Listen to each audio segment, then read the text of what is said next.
comme des blancs. Ils portent des chaussures. Et en Kikongo, chaussures, ça s'appelle Ntsamputu. Ntsamputu, ça veut dire la marque des pauvres. Ntsa, marque. Mputu, les pauvres. Et c'est ce qui a été traduit en lingala par sapato. Quand on dit, ah, j'ai porté les sapatos, c'est-à-dire l'Ntsamputu, la marque des pauvres. Parce que nous, nos ancêtres avaient des sandales qu'ils portaient et qui étaient bien cousus par des cordonniers de l'époque. Mais bien sûr, bon nombre d'entre eux étaient pieds nus parce qu'ils aimaient être en contact avec la terre-mère. Et quand ils sont rentrés avec cet accoutrement, dans Banza Congo, on commençait à les appeler par les Mindelendombe, les gens qui sont comme des blancs, mais pourtant c'est des noirs. Et qu'est-ce qu'il y avait de différence encore en eux? Ils commençaient à parler une langue que leurs frères, que leurs compatriotes ne parlaient pas. Ils parlaient portugais, certains parlaient le latin. Je l'ai dit la fois passée. Posez-vous la question. Lorsque notre ancien ministre des Affaires étrangères, Ntsaku Nevunda, a quitté Mbanza Congo, il est allé jusqu'en Espagne, où il a été reçu sur tapis rouge, et il s'est rendu jusqu'au Vatican, reçu par les papes et toute l'assemblée des cardinaux. Pensez-vous que c'est en Kikongo qu'il parlait? Et qu'eux aussi parlaient le Kikongo? Ou c'est en latin qu'il parlait, qu'eux aussi parlaient le latin? Oui, il parlait dans toutes ces langues parce que Ntsaku Nevunda aussi venait d'apprendre toutes ces langues. Et nous connaissons la suite pour lui.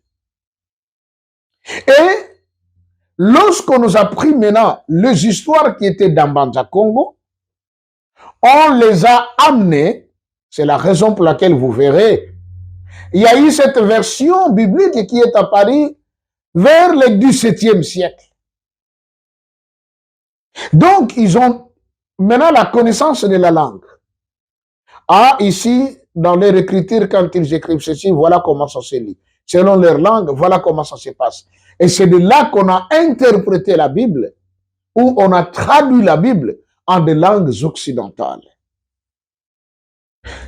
Tout récemment, il y a un rabbin juif qui est en train de faire des grandes émissions sur le peuple Congo en déclarant officiellement que les Congos, ce sont les Isolélé, c'est-à-dire le vrai descendant de Yakuba, de Isolélé qui est traduit par Israël. Mais il a dit quelque chose de grand, il dit, on est allé découvrir à Lovo l'ensemble des lettres qui composent l'alphabet hébraïque. Mais Lovo, c'est ici dans le Congo central, chez nous, en République démocratique du Congo. Et c'est dans une grotte, d'ailleurs. Je crois que nous allons placer cette vidéo pour que vous voyez ce qui a été dit par ces rabbins. Vous voyez? Donc, cette écriture hébraïque authentique se retrouve au Congo. Alors, posez-vous la question, le pourquoi et comment. Et ils ont étudié cela. C'est là qu'on va maintenant traduire la Bible dans sa totalité. Et ils vont se rendre compte que non, écoutez, il y a des livres qui disent la vérité sur ce peuple. Si nous allons continuer à garder ces livres, ils finiront par se découvrir que ces livres que nous allons leur apporter, il s'agit bel et bien de leur propre histoire. Et ce sont ces livres qui sont déclarés comme étant des livres d'hétéro-canoniques, soi-disant qui ne répondent pas au canon et on les a mis de côté. Voilà pourquoi une Bible qui est allée de 115 livres jusqu'à se retrouver à 66 livres, la version de 1910. Alors, donc vous voyez, aujourd'hui, il y a des choses qui ont été totalement changées, bouleversées. Et c'est là où j'ai dit, lorsque cette version venue de 1910, il n'y a que 66 livres. Mais où sont partis les autres livres? Pour mieux connaître l'histoire. Vous voyez? Et dans ce qui est resté, pourquoi on a eu les 66? Nous devons savoir que quand tout ce travail se faisait, il y avait des grandes puissances de l'époque. Et c'est surtout les pouvoirs politiques qui étaient derrière cela. En l'occurrence, les Romains, les Grecs. Parce qu'on dit, la version des 70, c'était l'association des savants gréco-latins. Ils se sont réunis pour mettre cela ensemble. Et du coup, il s'est passé des phénomènes. En l'occurrence, la mise de côté de tout ce qu'il y avait comme livre qui prônait la valeur d'une femme. Vous verrez dans la Bible que nous lisons, il n'y a pas la lettre de Suzanne, il n'y a pas le livre de Judith. On parle de Déborah, bon, parce que il y a eu quand même l'intervention aussi de certains hommes là-dedans. Et des gens comme les maris de Magdala, ils ont été totalement gommés. Et tout cela pourquoi? C'était à cause de la tradition romaine.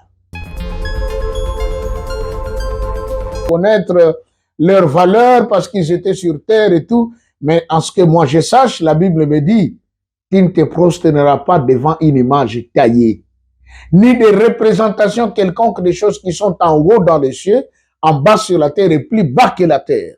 C'est ça ce que me dit Exode chapitre 20.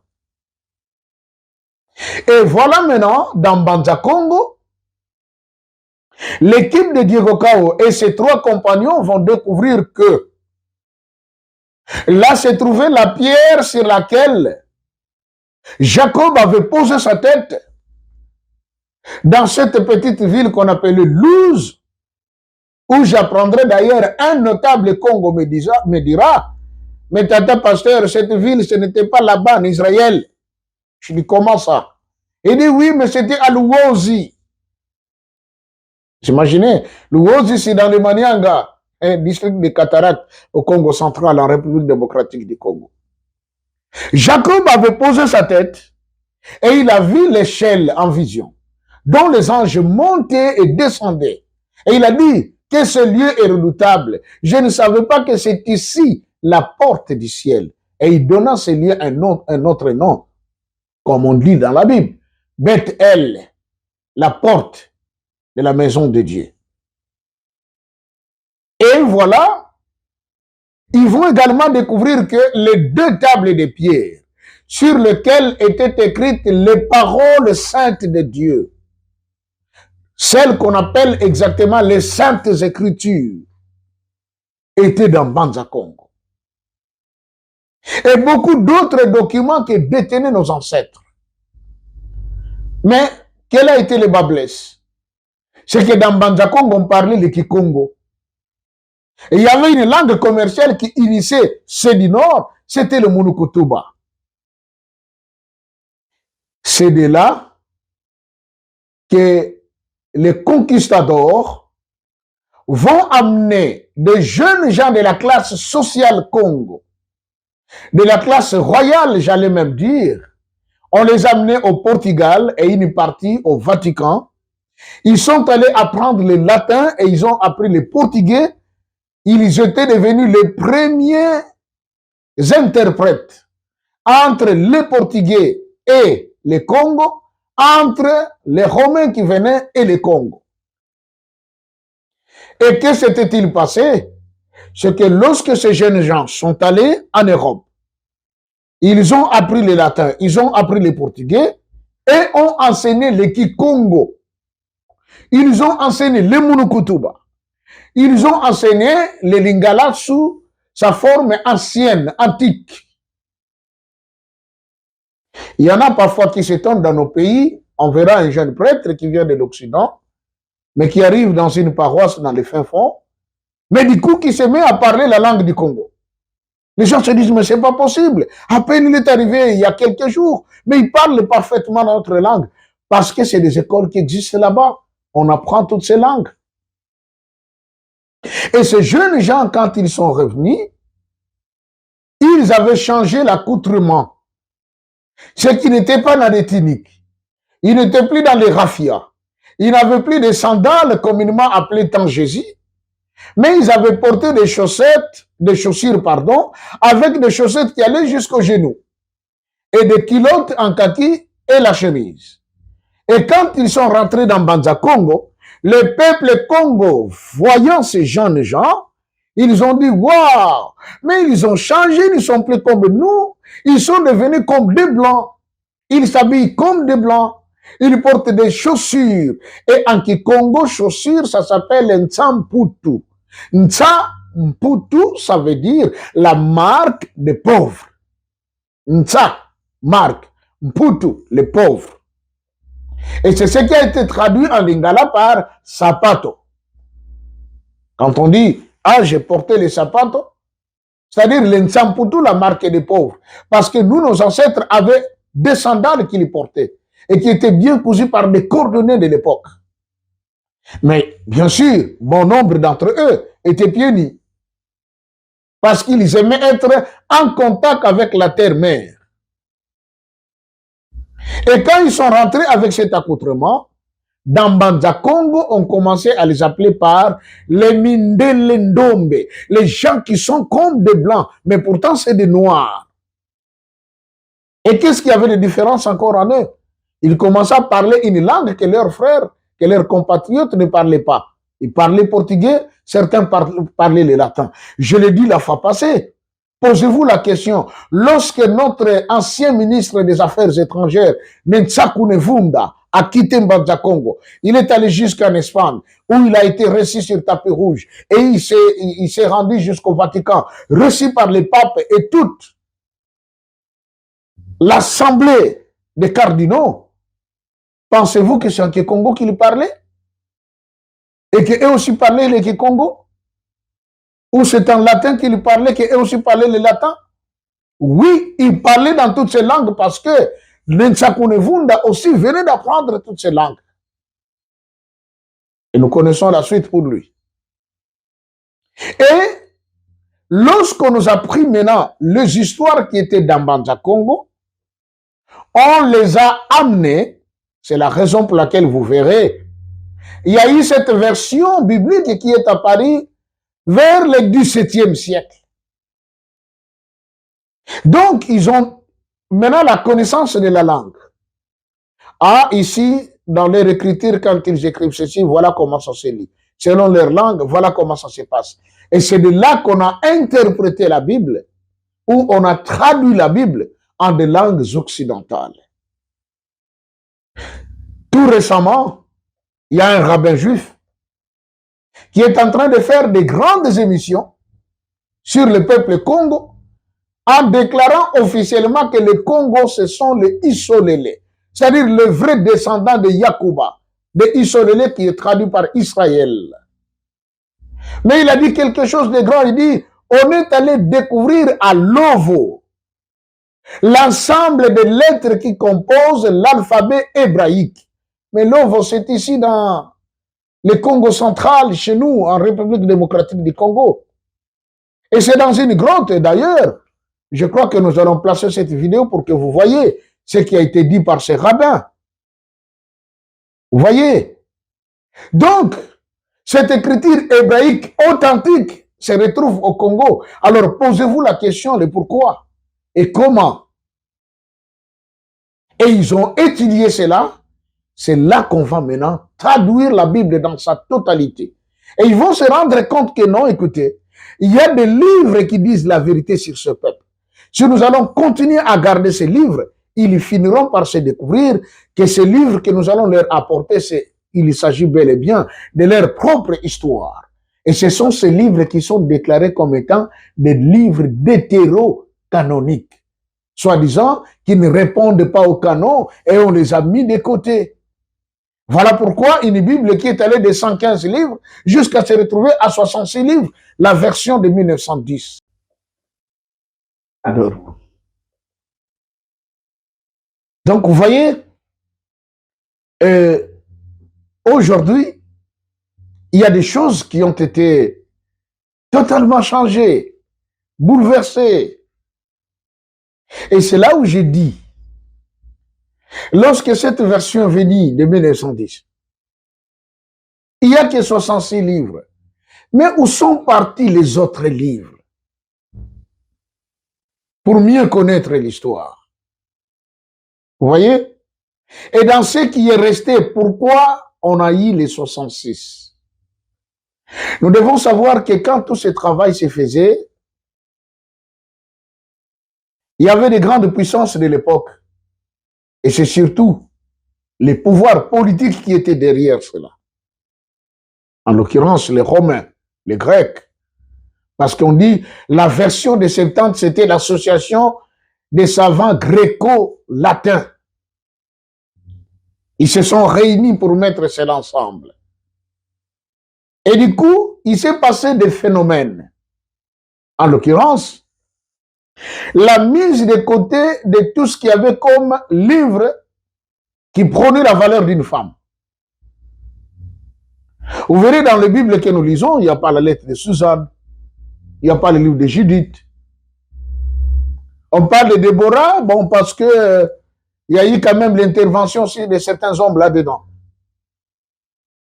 Et des gens comme le mari de Magdala, ils ont été totalement gommés. Et tout cela pourquoi? C'était à cause de la tradition romaine. Un jour, le Seigneur a dit ceci.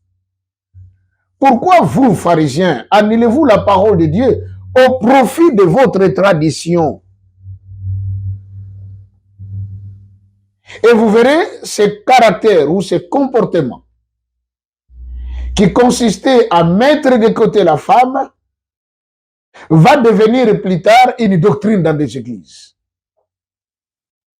Et c'est comme ça que beaucoup se sont perdus également.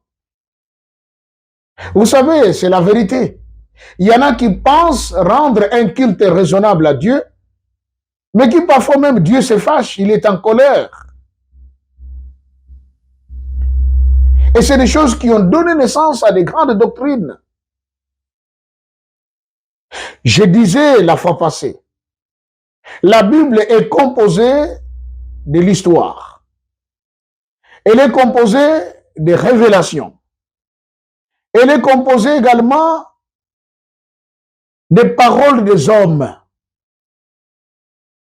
Quand je dis l'histoire, des choses qui ont eu lieu dans le passé et que la Bible nous relate avec exactitude. Aujourd'hui, personne ne peut contester sur les déluges.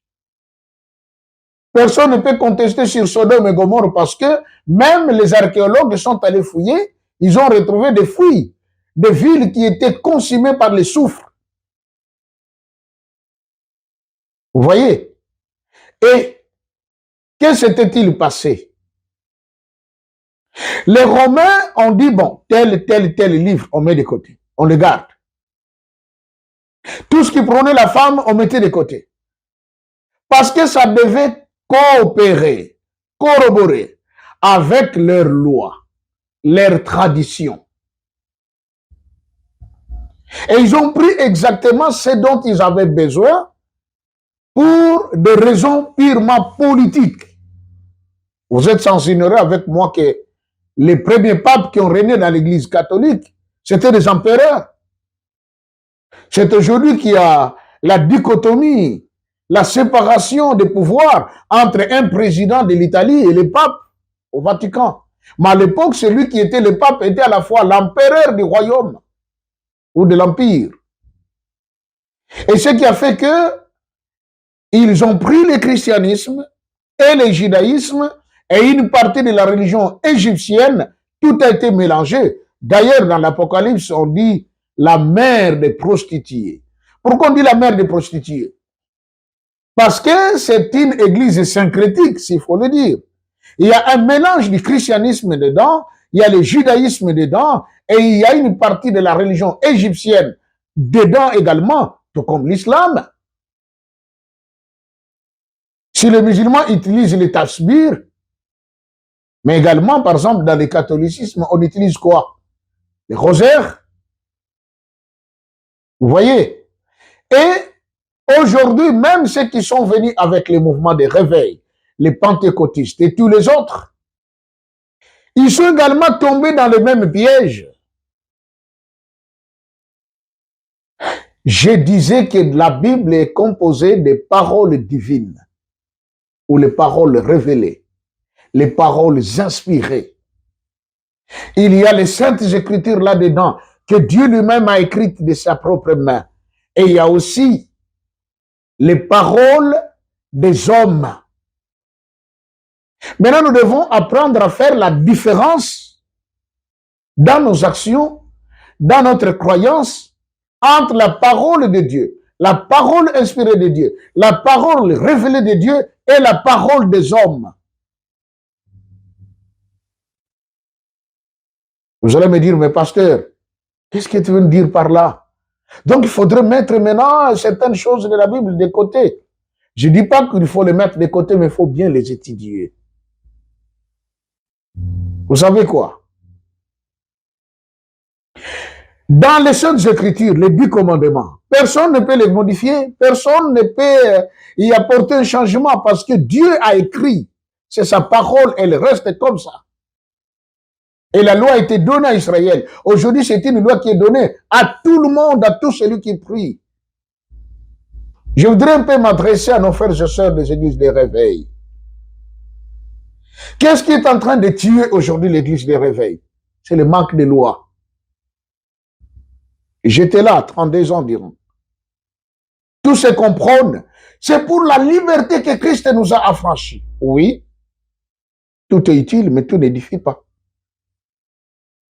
Et le Christ a dit, je ne suis pas venu abolir, mais il dit, je suis venu accomplir. Il n'a pas aboli la loi, détrompez-vous. Exode chapitre 20, 1 à 17, Deutéronome 5, 1 à 19, c'est toujours en vogue jusqu'à aujourd'hui. Dieu avait dit à Moïse, cette loi c'est une loi perpétuelle, quelque chose de perpétuel, sorti de la bouche de Dieu, mais elle reste telle qu'elle est. Mais aujourd'hui, on a pris les lois, on les a mises de côté, et nous nous contactons de quoi? De la grâce. Mais lui, l'apôtre Paul, il a dit, est-ce que c'est parce que nous vivons sous le temps de la grâce que nous devons nous donner au péché? Loin de là. Vous voyez? Le manque de considération de loi divine au sein de l'église de réveil a apporté le dérapage de sœurs qui viennent à l'église en collant, de mèches qui pendent jusque derrière les dos. Pourquoi? Parce qu'il n'y a pas de loi. Chacun est libre. Il y a même parfois de celles qui peuvent venir à l'église en mini-jupe ou le dos tout entier dehors. Tout ça, il vous dira quoi? Dieu ne regarde pas l'extérieur, mais Dieu regarde simplement l'intérieur. Détrompez-vous, c'est la même Bible qui dit, celui qui détruira ses corps, Dieu aussi le détruira. Parce que votre corps, c'est le temple du Saint-Esprit. Vous voyez? Si aujourd'hui dans l'église kimbanguiste, on lit la loi tous les jours, à chaque cérémonie, à chaque culte, parce qu'il y aura le renouvellement du sabbat dans les jours à venir. Heureux ceux qui sont déjà habitués à garder la loi, à pratiquer la loi. Malheur à ceux qui sont habitués à la liberté, parce que ce sera comme une prison pour eux. Lisez bien la Bible. Et parmi les paroles des hommes, je prends celle de l'apôtre Paul. Dans le livre de 1 Timothée chapitre 3, je crois qu'on va essayer de lire. L'apôtre Paul dit ceci, verset 12. Je ne permets pas à la femme d'enseigner, ni de prendre de l'autorité sur l'homme, mais elle doit demeurer dans le silence. Car Adam a été formé le premier et Ève ensuite. Et ce n'est pas Adam qui a été séduit, c'est la femme qui, séduite, s'est rendue coupable de transgression. Étudions un peu ensemble, bien-aimés. Paul dit, je ne permets pas, j'ai. Paul n'a pas dit, le Seigneur ne permet pas. Paul n'a pas dit, ainsi dit l'Éternel. La femme ne doit pas enseigner. Mais Paul dit, je ne permets pas. Mais je vous pose la question. Paul est-il le patron de l'Église? Lorsque le Seigneur, sachant qu'il doit partir, va réunir tous les disciples, Il dit tout ce que vous lierez sur la terre sera lié dans les cieux. Et ce que vous allez délier ici sera de même délié dans les cieux. Il dit, Pierre, c'est à toi que je donne la clé. Moi, je pense que c'est Pierre qui pouvait bien s'enorgueillir. Mais nous devons savoir une chose. Qui était l'apôtre Paul? L'apôtre Paul était un pharisien. L'apôtre Paul était dans le judaïsme, docteur de la loi. Une loi qui marginalisait la femme. Une loi qui mettait la femme de côté. La femme était devenue une chose. Depuis qu'elle avait péché. À mon humble avis, moi j'avais pensé qu'il était mieux pour l'apôtre Paul, après avoir rencontré le Seigneur, de se plier d'abord aux pieds des apôtres. Apprendre le Seigneur aux pieds des apôtres. Il n'y aurait pas contradiction entre les paroles de Paul et celles de Pierre. Vous vous souviendrez que l'apôtre Pierre a dit, je vous exhorte à prendre avec beaucoup de prudence les paroles de notre frère Paul, car les personnes non affermies peuvent en tordre le sens. Pourquoi Pierre a dit ça? Parce que même Pierre s'était rendu compte que certaines choses que Paul disait étaient un peu compliquées par rapport à ce qu'eux avaient appris auprès du Seigneur. Paul n'a pas dit, le Seigneur ne permet pas. Paul n'a pas dit, ainsi dit l'Éternel. Mais Paul a dit, je ne permets pas, Mais je vous pose la question, pasteur. Est-ce que l'apôtre Paul, c'est le patron de l'Église?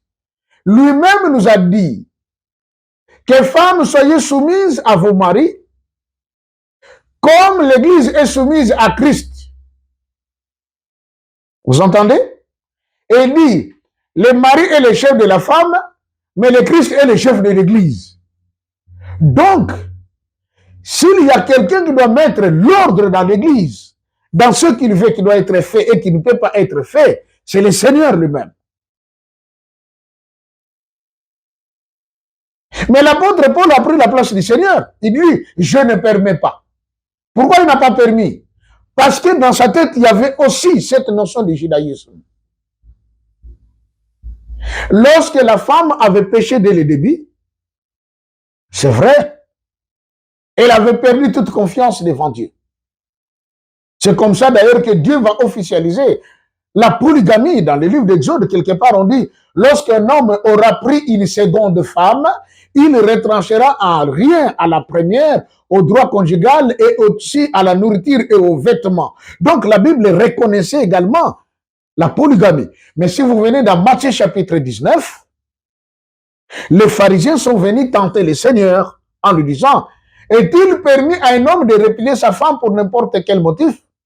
Le Seigneur dit non.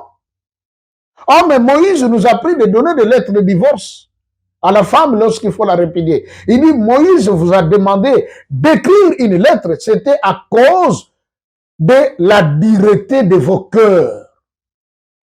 Mais au commencement, il n'en était pas ainsi. Car Dieu fit du verbe faire l'homme et la femme. Et que l'homme ne sépare pas ce que Dieu a uni.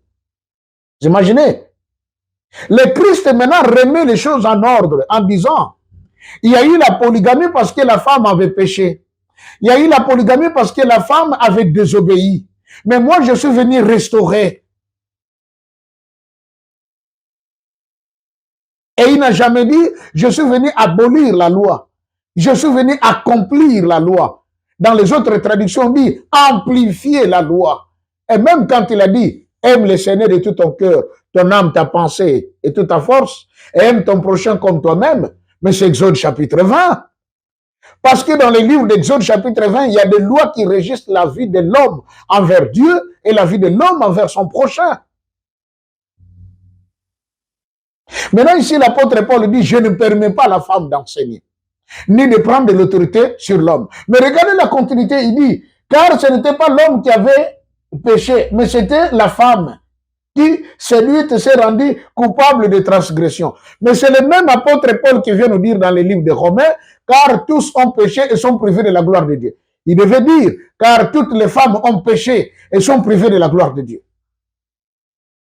Mais il a dit, tous ont péché, hommes, femmes. Mais c'est la femme qui était séduite. Vous imaginez? C'est là, quand on étudie la Bible, vous allez dans ce qui est comme parole de l'homme, mettez-y l'intelligence spirituelle. Mais aujourd'hui, cette phrase a donné naissance à des doctrines.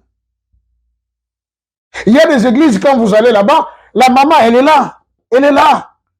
Pourquoi? Parce que l'apôtre Paul avait dit, vous devez écouter l'enseignement en silence. Ne posez même pas de questions. Ne dites rien. Je vais vous scandaliser. Lorsque le Seigneur est mort, Pierre et Jean, Jean qui était l'apôtre que le Seigneur aimait beaucoup, c'était un jeune. Ils étaient les premiers à se rendre à la tombe, au cimetière, pour aller voir le Seigneur, lui présenter des fleurs, peut-être encore l'arroser avec des parfums et le reste. Mais que nous dit la Bible? C'est que quand ils sont arrivés à la tombe, les tombeaux étaient vides, le Seigneur n'était pas là. Pierre et Jean se sont donné la peine de chercher le Seigneur. Ils n'ont pas trouvé. Et quand ils sont revenus, quel a été leur rapport auprès des autres apôtres? Nous venons d'être là, mais le tombeau est vide, le Seigneur n'est pas là. Ils l'ont pas vu. Mais qui a été le premier à avoir vu le Seigneur ressuscité? Marie de Magdala, une femme. Le dimanche matin, elle s'est rendue au tombeau. Elle regarde, le tombeau était vide. Il n'y avait que le morceau de tissu avec lequel le Seigneur a été enveloppé. Et à côté, il y avait un tissu bien plié que le Seigneur avait utilisé pour essuyer son visage, où est resté même son visage. Ah non, à l'époque, il n'y avait pas de photo. Dieu a fait en sorte que son visage reste sur le tissu. Et quand Marie a regardé, elle voit quoi à ses côtés? Un monsieur qui était sous forme d'un jardinier. Avez-vous déjà vu un jardinier en costume comme moi? Avez-vous déjà vu un jardinier bien sapé? Et pourquoi le Christ s'est transformé en jardinier? La Bible dit que sa tombe était dans un jardin. Il a été placé au milieu de deux malfaiteurs, mais il a été crucifié au milieu, de deux malfaiteurs, mais sa tombe parmi les riches, ou dans un jardin. Et qui avait péché? C'était la femme. Elle avait péché où? Dans le jardin. Et la restauration se passe également dans un jardin. Dieu ne fait rien par hasard.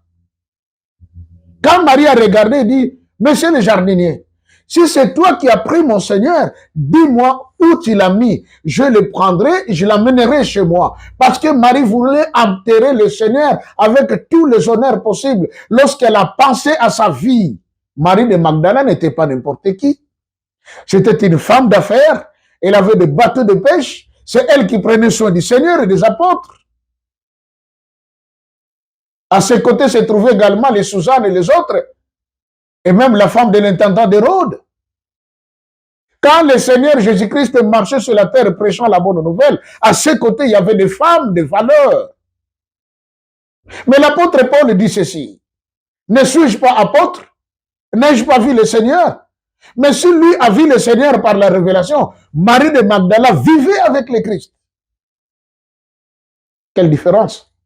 Et quand le Christ est ressuscité, Marie de Magdala était la première à avoir vu le Christ ressuscité. Elle était la première à avoir apporté le message aux apôtres en disant, le Seigneur est bel et bien vivant. Je l'ai vu. Et quand j'ai voulu l'embrasser, il m'a dit, ne m'embrasse pas parce que je ne suis pas encore monté vers mon Père qui est votre Père et mon Dieu qui est votre Dieu. Mais va dire à mes frères que je leur précède en Galilée. C'est la parole écrite dans Jean chapitre 20. Marie de Magdala. Et d'après mes recherches, Marie de Magdala est celle qui va apporter l'évangile du Christ en Europe. Et c'est d'ailleurs elle qui gardait jalousement la coupe avec laquelle le Seigneur avait bu du vin le dernier jour de sa vie sur la terre, parmi les humains avant sa résurrection. Et cette coupe que Marie de Magdala avait gardée, lorsqu'elle a amené ça en Europe, prêchant les gens, montrant l'exemple de tout ce qu'il y avait comme élément qui pouvait prouver qu'elle a été réellement avec le Seigneur, plus tard, cette coupe a été bien conservée par les Européens et a donné naissance à une secte qu'on appelle le message des Graal. Ce qu'on vénère dans ce message, c'est la coupe avec laquelle le Seigneur avait pris du vin le dernier jour avant que Judas ne puisse le trahir. Mais qui en était conservatrice? Marie de Magdala. Et Marie de Magdala a écrit l'évangile selon Marie de Magdala. Mais les Romains ont mis ça de côté. Pourquoi? Parce que la femme ne comptait pas dans la société romaine. C'est la raison pour laquelle, d'ailleurs, permettez-moi, je ne viens pas pour taquiner qui que ce soit, on a vu venir au Congo le message du temps de la fin du frère Branham. Mais nous savons que ceux qui en étaient les pionniers, qui ont amené ces messages au Congo, c'était nos frères du Kasaï, les Luba. Mais quand le message du frère Branham arrive au Congo, par l'entremise de nos frères du Kasaï, quelle est la culture kassaïenne? C'est que la femme n'a pas de place dans la société. La femme est là pour la reproduction, le plaisir pour l'homme. Et c'est comme ça d'ailleurs qu'on voit aujourd'hui certaines femmes Luba qui disent « Moi, je ne vais pas me marier à un Luba parce que je finirai par la cuisine. Je veux être aussi une femme de valeur, une femme qui doit travailler, une femme qui va étudier, une femme qui va montrer ceci et cela. » On voit cette révolution. Et aujourd'hui, beaucoup de frères également Luba ont compris que non, on ne peut pas continuer à garder cette vieille tradition qui marginalisait la femme parce que la femme est utile dans la société. Les Français ont dit derrière tout un grand homme se cache toujours une grande dame.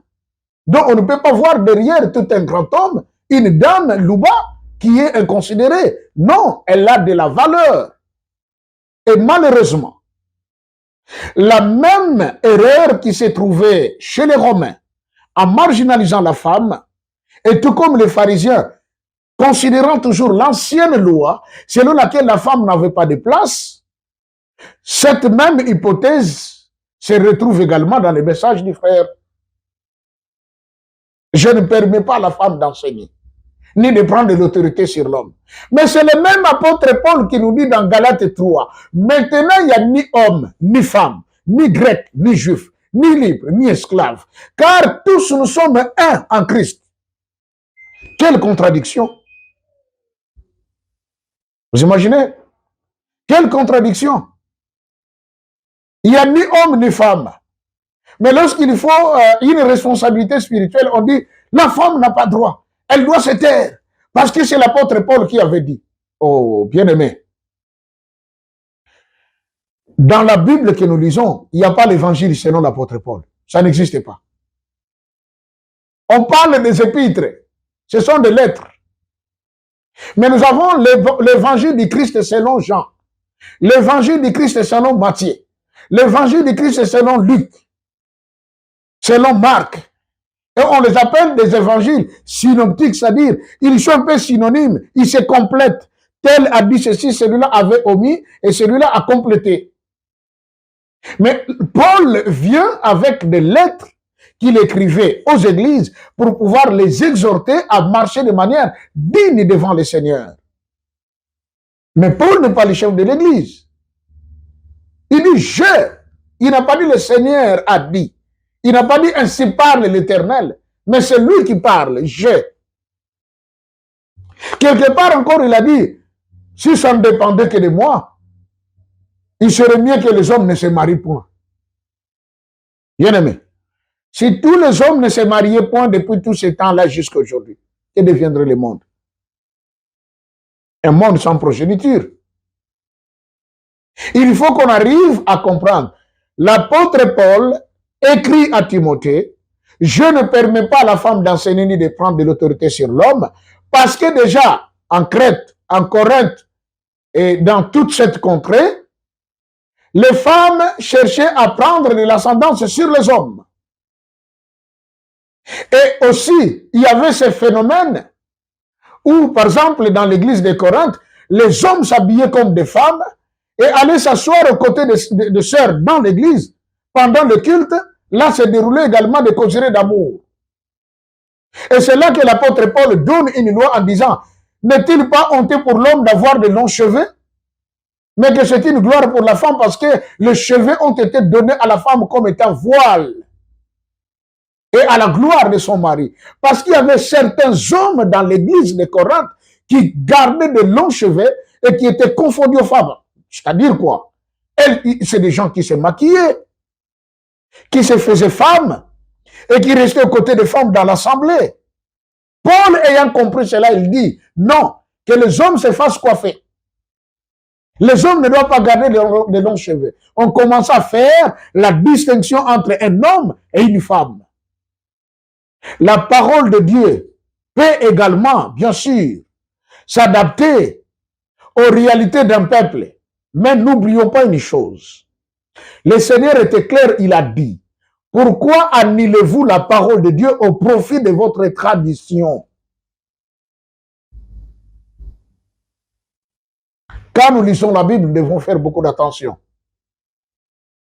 Et le conseil que je peux vous prodiguer, ne lisez pas la Bible comme un simple journal, vous le prenez, vous ouvrez, vous dites, ah, c'est ce que Matthieu a dit ici.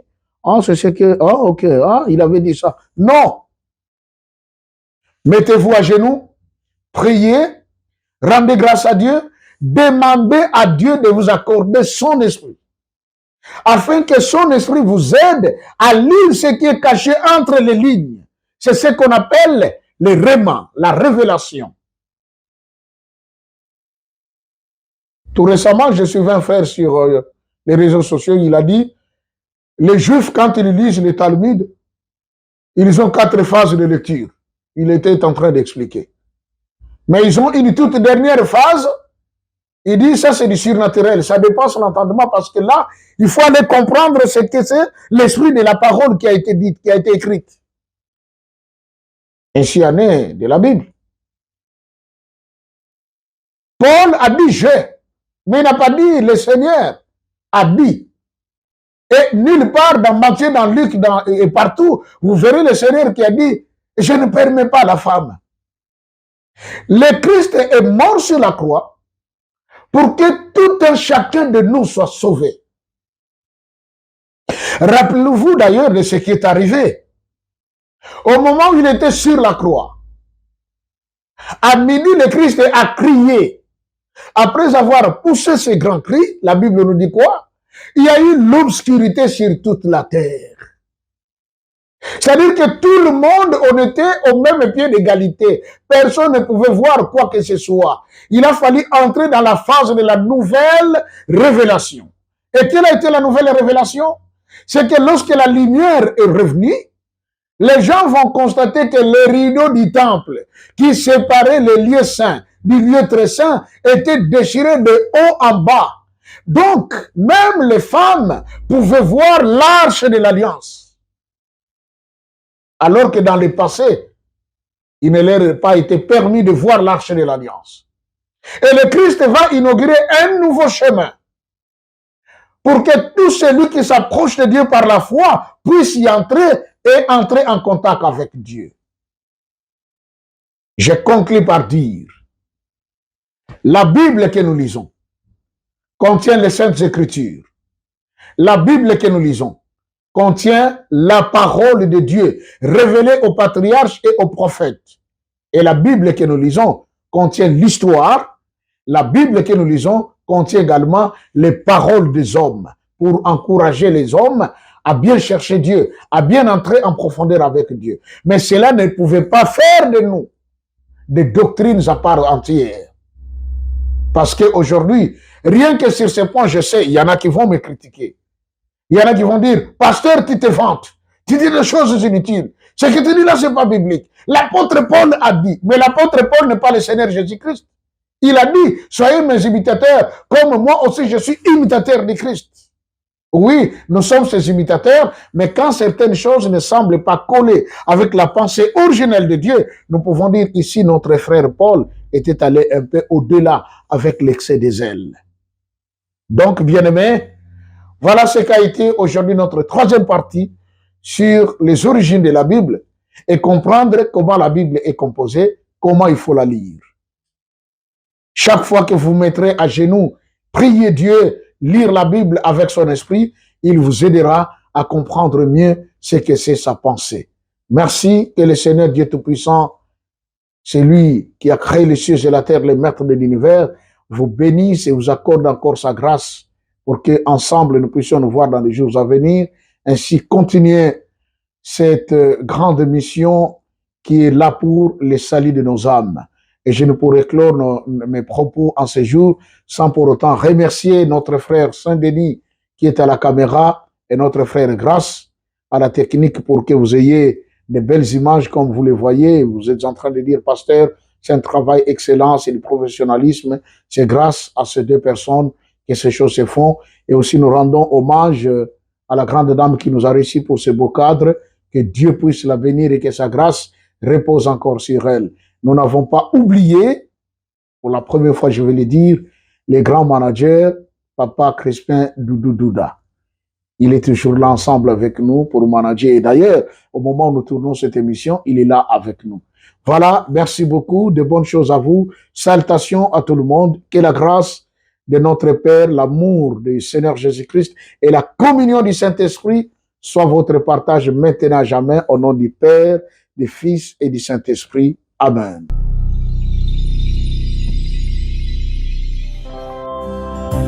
OMI TV, votre chaîne de la connaissance.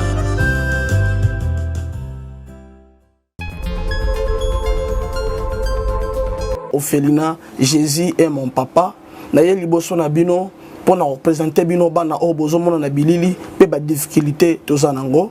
Na bandaki musala oh ça fait longtemps ya kobokola bana selon ainsi dit l'Éternel. Mais ba difficulté ezamingi, difficulté ya loyer parce que tozo foutela et puis difficulté à foutela bana minerval pour to chute au bandaki. To pesa qui avance mais tikali ndambo. Nazo banga ke bana oyo bakata classe bakoma nango na sukate. C'est pour cela Dieu m'a mis au cœur na lancé message oyo na batu nyonso ya motema malamu basunga bana oyo bozomona na bilili. Bana oyo bozomona na bilili ndambo na juna rond-point Ngaba, ndambo Victoire, ndambo Limete et puis ndambo l'état pesengai. Pona bande kolanga nyonso ba congolais bobi ba réalité nini to passer nango na mboka. Soki nga simple individu na ndimi kozwa bana oyo na bokola na ainsi dit l'Éternel. Ce qui l'État s'est décidé, tout le monde a souba fazer na zelati. C'est difficile, il y a aussi ngonga moko. C'est pour ça que nous lancé appel na bana nyoso nzambe pour na classe ya bana oyo, pour na loyer na bango, kolata pe kolia na bango. Na osenga na batu nyoso baza cœur sensible, pe baza na motema ko sunga ba sunga biso pe ba salisa biso. Toza na commune ya Kalamu, quartier Kauka, référence ya monene tukangami na université Kimbangiste, avenue Kombonangoeza, Marin, numéro 16. Numéro de téléphone, Abiso, pour na bateau, balingi ba contacter Biso, pour na ba détail, mon sous, ils a plus 243 89 72 32 229. Zamba Pambola Batunyo Soyo, ba ko assister Biso. Merci beaucoup.